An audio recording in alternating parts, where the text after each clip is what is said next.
Thank you. So yeah, I'll be covering the work that I did while I was still at Stanford. And it's about annotating single cells in images of C. elegans and the laser pointer. And of course, the goal being that we would like to have single cell gene expression values that we can gain from this. So why do we care about that? Hopefully this audience understands, but I still like to give a little bit of background. So all of us started from a single cell, and what's so fascinating about that is throughout development, even though we started from a single cell, we end up with many, many different tissues, many different types of cells, and what's different between them is the types of genes that are being expressed at the cellular level. Now, to go through that process and to get this really complex system, what we have to do is have changes in gene expression occur at a very coordinated way so that we can actually end up consistently with the same humans that we see all around. And that's true in many organisms. And so to be able to study what goes wrong over time through development or in aging, we want to be able to study it at the cellular level to be able to understand what's happening. So in general, that's difficult to do in humans. So we do it in model organisms such as C. elegans all the time. C. elegans, which we see running around here, is a little organism, has about 959 cells. And it's a great organism for studying development and aging because it ages quickly, so only 18 days on average until death, which means we can study what's happening many, many times, mutate it, to understand how that changes the system. And it's easy to manipulate. So we can insert expression markers where we can have cells glow based on the amount of a gene that's present in it. So what that lets us see is actually how much of a certain gene is present or being active in different cells. Now, the really unique thing about it is this fixed cell lineage. So 959 cells. It's not just sort of an average, although there are some little changes.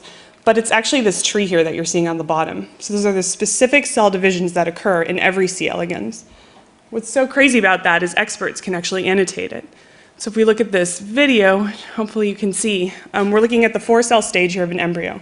And although that's not necessarily unique to C. elegans, what happens is if you look at one of these individual cells, you can map it to the specific cell. So this is a named cell. And you can do that for all 4 of them repeatedly and reproducibly every single time you see a worm developing sort of without being mutated. If we follow one of those, what will happen is we can again map that cell division, and we can map it all the way through development. And what's really unique is we can do it into adulthood. So at the bottom we have 959 cells that are present in all of the worms that we see, and conceptually you would be able to annotate those particular cells. So if we look at an adult worm, I can pick out an individual cell there in one day 1 worm, look at another worm, find the exact same cell. So it should be identical. It should have the same gene expression levels. If I look at a day 12 middle-aged worm, same thing. I can find that same cell. Because all of them are identical, I can track what's happening across time for these different worms. Now if we look at this worm here, and we assume that these are all markers, so they're basically proxies for the amount of gene that's being expressed because they're reporters, so a green one, a red one, and a blue one, we can look at all of the individual cells, and we could technically figure out the exact amount that's being expressed in this image in every single cell. Problem is that for the most part, we end up doing these sort of average estimates. Sometimes people go and segment like the head and understand how much is expressed there, but it doesn't really make sense since we can look at every individual cell. So what we want to do in this work is regain that resolution. In this image, if we're looking, for example, at the green, we can see that in the different cells, even though on average we have not such high expression, if we could name all of those cells, we could tell you exactly how much of that cell or that gene is being expressed in each individual cell. And since all of the worms are identical in cell types, you could simply image a new worm with a different reporter and now get another line. You could do that many, many times, go through all potentially 20,000 genes and get a full single cell gene expression profile this way. Now the problem is that there are only a handful of people in the world that can actually do that, and I'm not one of them, but we had an expert at Stanford who could do it. But even for him, it takes several hours to just do a subset of cells, or a day, or impossibility to do all of them, but presumably a day to get a larger number, around 300. So what we set out to do was automate this process. And the way we did that was we borrowed from work, or continued work, from the first larval stage, work that was also joint with the Kim lab where the expert came from. And we went through the same process that they did. So we sort of did this image processing step where you take a raw image, and we segment out all of the individual cells. And in fact, we did this for 25 worms. So then we asked this expert in the lab to please annotate a subset of 154 of those cells, so assign labels to those segmented cells. for those 25 worms. Now the goal was to be able to take those 25 annotated worms and build a model that we could then use in the future on some of these annotated or curated images. So somebody is able to actually go through and make sure that the segmentation is correct, which is not difficult. That's something I'm capable of doing. But the annotation is pretty much impossible. So building this kind of a model will then let us in the future take some features that we've extracted about the different cells, and then for any new input image where we have a set of cells, annotate them using this particular model. So in general, that's done using bipartite matching approaches, which is done by this particular group for the first larval stage, which is a baby worm. So the first question is, why wouldn't we just do that? Why wouldn't we just take the same approach? Well, the approach they took looked only at spatial information. So in the worm, in the first larval stage, so just mentioned right after the embryo, after it hatches, there are a certain set of somatic cells, only about half of the ones that we observe in the adult worm. In terms of germline cells, they're not present, that's eggs. So there are 2,000 eggs, more sometimes, in an adult worm. There can even be an embryo. And so those need to be excluded. We don't want to label those, and they actually outnumber the somatic cells. The other thing is there's actually location variability. So they had a clever piece where they were able to have fixed spatial constraints that they were incorporating in a heuristic. But actually, we can't do that because things are not fixed that way in an adult worm. Finally, there's this issue of variable cell division that we wanted to address. It turns out that even though there are 959 cells in the adult worm, if you start looking at a lot of worms, you start noticing that's not actually true. There are some cells that continue to divide just once at the end. And so we wanted to address that explicitly in our modeling as well. Today I'm going to cover how we address those little pieces. Not so little. The first thing is, how do we explicitly model all of those dud cells, the ones that we don't care about? And we'll do that by actually incorporating features about those cells. So what they look like, where they tend to be located. Second, we want to actually incorporate additional features, so beyond just location, which is how it was done traditionally. And then finally, we want to explicitly model this variable cell division. So when there is a parent cell that can divide into two daughters, we want to recognize that and annotate them with the different names. Okay, let's start off with sort of the traditional approach to this. Let's take this example where you have a set of input cells, so P cells, and we have two labels. So we're just applying two labels, the ones that maybe I am capable of doing in a worm. And our goal is to be able to, from some sort of cost that we apply here, which we're just going to start off assuming it's location, the way it's been done traditionally, be able to pick the subset of edges that minimizes the global cost. Now, we have many more cells when we do labels, and so if you want to say, okay, well, for the set of cells that aren't being annotated, we want to take characteristics that we see, that we observe, that are consistent. We want to be able to have some special score on that edge as well. We have to actually include those, and so we're going to include that number of what we'll call dud. So the L0 is always going to represent the sort of dud label, a label that we assign to everything else. Now what I want to do is reformulate this as a min-cost flow rather than a traditional bipartite matching. And it'll become clear over time why we're doing that specifically. So first thing we do is introduce edges in a sink and source. And we're going to have some constraints on this particular network. So on the edges that are blue, we're going to require 1 unit of flow, which means that we're going to have exactly each input cell labeled with something and each of the labels assigned, and they'll be the same number. The next thing is that on all of these edges in the middle, we'll use the score for sort of the distance function, which we'll have is just how far you are actually physically from the expected location of that particular cell. And we can use either 0 or 1 of those edges, indicating that we're going to then pick the subset in this way, where we have a set of our, let's use a toy example. We'll have a set of our images here where we have 4 labels input and we're assigning 2 actual labels to it. Can I move this mic just a bit? So first thing we're going to do is push the number of units of flow required in order to label each of the input cells. What we need to do is satisfy the constraint that every one of the labels has to be used. And so we're going to pick the subset of these edges in the middle that minimize the global cost, again, in order to satisfy that constraint, which means that we'll be assigning those labels to each one of the cells. And this will be sort of the only time that I go through this in so much detail. So at the end, what we have is an actual matching. Again, if we boil it down, it looks just like the bipartite graph originally seen.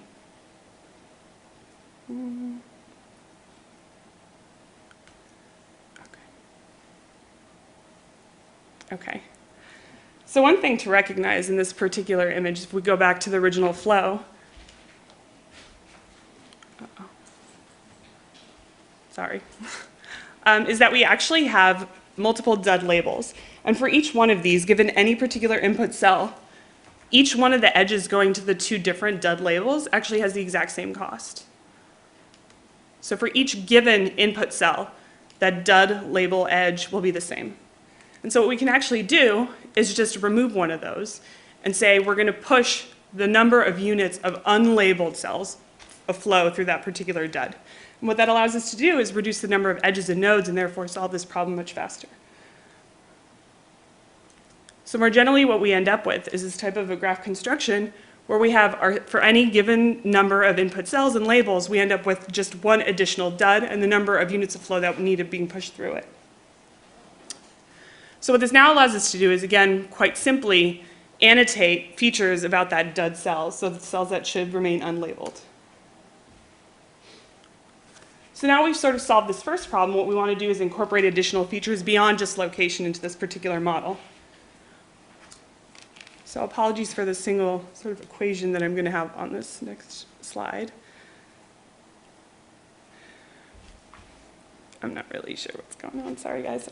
So what we're going to do is have, instead of the cost being just the distance, we're going to be having information. So the expected location will still be present, but we're also going to include things that are morphological features of the actual cell. For example, the size, or something else like the shape of it. What we want to do is include that so that each one of these edges has all of those features present. And so we can now compare not just where it's located, but also kind of how it looks. And if we look at the bottom here at some of the cells that I've sampled out, the intestine tends to be large and kind of oddly shaped. The muscle is narrow and long. We actually had a nice sort of biomarker for it as well. And we can either include them sort of linearly and just assign no special weights to them, or we can figure out how we would want to weight those with respect to each other so that next time we solve this matching and have weighted them, we do best again globally. Now, because we have many of these different edges and we want to figure out what the weights are, we're going to take a sampling approach to that I'll go through pretty quickly. But in general, what we're going to want to do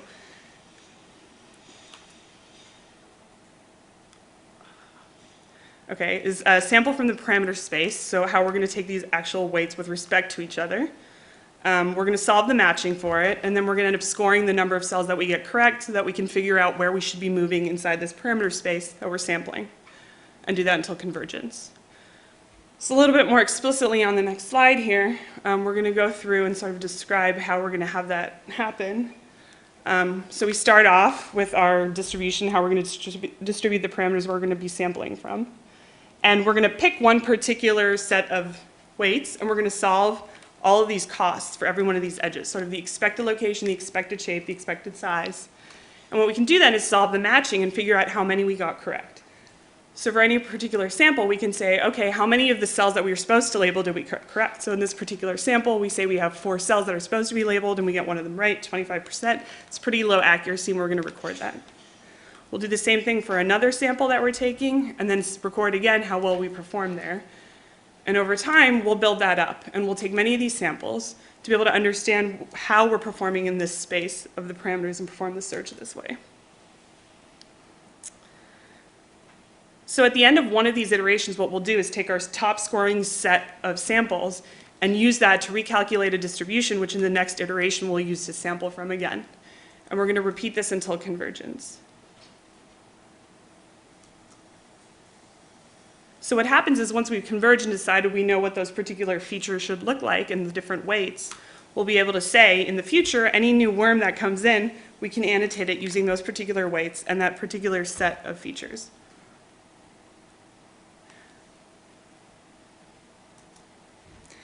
Okay, so now I've discussed the first 2 pieces, which is how we explicitly model the extra set of cells that we're not labeling to be able to hopefully boost our performance.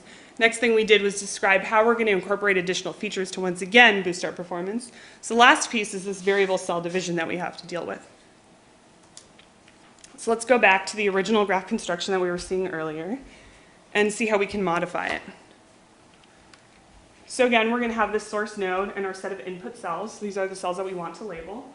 We're going to have our set of labels, and we're going to pick out one particular one. Just we'll call her green. And that one is going to be this particular node that represents a cell which undergoes variable cell division. So in fact, at the bottom here, we have 2 sample worms. It's pointing to that same cell, which is divided down here and given rise to 2 daughter cells. So what this means is we'll either have the parent or the 2 daughter cells present in any particular worm. So how do we deal with this? Well, if we just add those 2 daughter cells in, that's not actually going to help us out too much, because the challenge is we don't want to annotate every single one of these cells. When the parent is present, the daughters cannot. So we sort of have this exclusivity constraint that we want to include into our graph as well. So let's step through how we might do that. First thing I'm going to do is introduce an extra node, and it's not really going to serve any purpose for the moment. And what we're going to do is have that node be able to push a unit of flow as well to the sink without any cost associated with it either. What we're going to do is redirect daughter number 2, represented by this DJ plus 2. We're going to redirect its flow through that particular extra node, and nothing's changed. We're going to do the exact same thing for the second daughter cell as well. Again, leaving the graph unchanged and providing us with the same solution. So this hasn't actually changed anything, but one simple thing that we can actually do is take the parent's flow, which requires that, of course, the cell be annotated, and redirect it through this node, this additional node that is going to be shared by daughter number 1. We'll call that node the decision node. So this actually isn't going to work because, of course, we're saying that 1 unit of flow has to come out of each of the daughter cell number 1 and the parent. But what we're going to do is just say, okay, we're going to introduce an extra type of label, which also allows 0 or 1 units of flow to go through it. Again, meaning that we either annotate one of those 2, but it's going to have no additional cost associated with it. And so now what's happening is in our graph, we're going to say that either one of these edges can be chosen, and therefore either one of these cells can be chosen, but one of them must be chosen. And so we've introduced this concept of being able to say a cell division has or has not occurred. In reality, what we ended up doing was also push through another unit of flow from the dud to the daughter to the same sort of second decision node for this particular set of cell divisions. Giving away the goods. Sorry about the technical difficulties.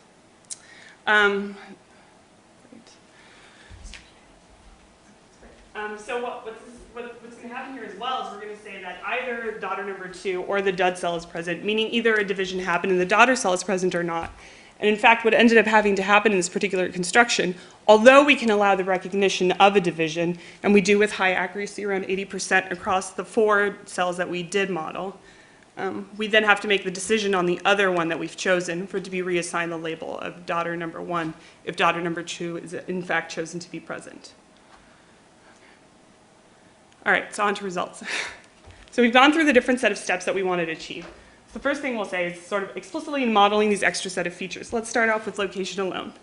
So we take the location by itself. We get 38% accuracy. And what we did was take those 25 worms that I talked about in the beginning that were expert annotated and run 5-fold cross-validation and collect summary statistics across each of the 25 when they were held out separately. So it's not such great accuracy, but now we want to model where the location was for the dead cells as well, and we see a little bit of an increase, a little bit of a gain. Next thing we're going to do is say the cost function should include something equally weighted about all of the different features, and we get a bit more of a gain again, saying that when we include them, so additional features like size, shape, sort of marker expression, it'll help us. But what if we actually trained them and figured out how those features matter with respect to each other? So when we trained it, we got a bit more of a boost to an average accuracy. So that's the number of cells correctly labeled of the input cells in a particular test worm to 77%. So of course, it's much, much higher than using location alone. But one thing is we're sort of not performing equally well across every individual cell label. And so in fact, if we look at the distribution, actually our median accuracy is 84% across every cell being labeled correctly. So that's when the cell is present, do I label it correctly? And that gives me sort of how happy I am or how much I believe in any particular cell label. So we can see the distribution when we use location alone, when we use all of the features, and then finally when we train those features. And so we're becoming better and better at individual cells, although some of them are definitely left behind that tend to be inconsistent. So just quickly in summary, I hope I've convinced you that using these additional sets of features is definitely going to improve the overall accuracy of this type of annotation and can be applied in many, many different respects. You might consider doing additional things like actually modeling different subtypes of those extra cells. So the germline cells, but then also include other ones like neurons. Of course, you can incorporate additional features beyond the ones I've chosen, and because we only modeled a subset, so 4 of the most frequently seen intestinal cell divisions, there were some that we observed 3 times, but of course it's not enough to model in our set. Okay, so just quickly acknowledging the people that contributed to this work. Most important slide. Seraphim, my advisor, and Stuart, my co-advisor. Botsaglu Lab, so the people that were co-authors and contributed to the methods, and also actually spent a lot of time annotating or segmenting the worms and processing them. Our expert, Zhao Lu, who actually spent all the time annotating.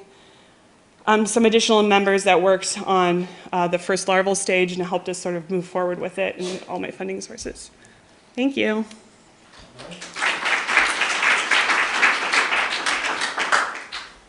Time for questions.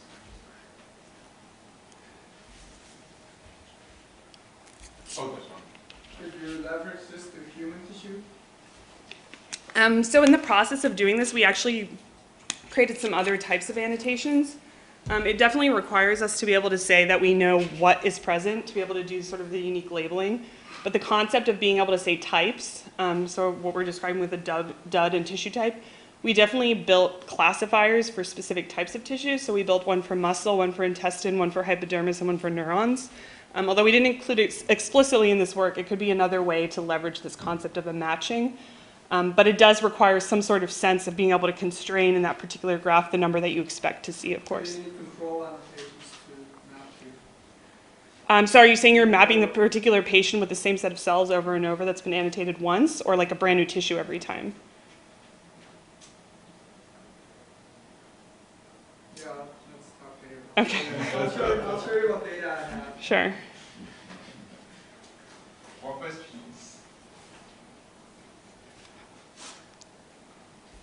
Well, actually, if not, then I would have a couple of questions. Okay. First, I was wondering how hard the whole task is computationally. When you were running a 5-fold cross-validation and so on. Yeah. So could you tell us a little bit about the running times in practice? Yeah, so the matching takes there? 2 seconds. It's very, very fast, actually. The actual original matching, if you just do it bipartite, is more along the order of 12 seconds. So that's part of the reason why we had to make a change. Yeah. But then, of course, that inspired the ability to be able to do the actual alternative types of cell divisions, which is also not possible in the original construction of just a bipartite. I was also wondering, when you were talking about the weighting of these features, is there some theory behind that? I mean, you're kind of changing the distribution on the one hand, and then you said you do this until convergence. So do you have, is there some underlying theory that? So it's borrowing. Kind of heuristic, or rather, could you optimize directly, for instance, to feed the weightings, or? So actually trying to, I guess, solve it and fit it by, you know, trying, no, that would be very difficult, I guess. Depending on your computational capacity, you might be able to do it. But no, so we borrowed cross entropies, the method that I described, where you take the top set and continue sampling from the distribution. It's just definitely a sampling heuristic to be able to explore the space. But we ran it many times and always sort of same performance, and definitely converged. And there are definitely, it's not the only way to do it, but it's the way we chose. It works, yeah. It works and brought some improvements. Yeah. More questions?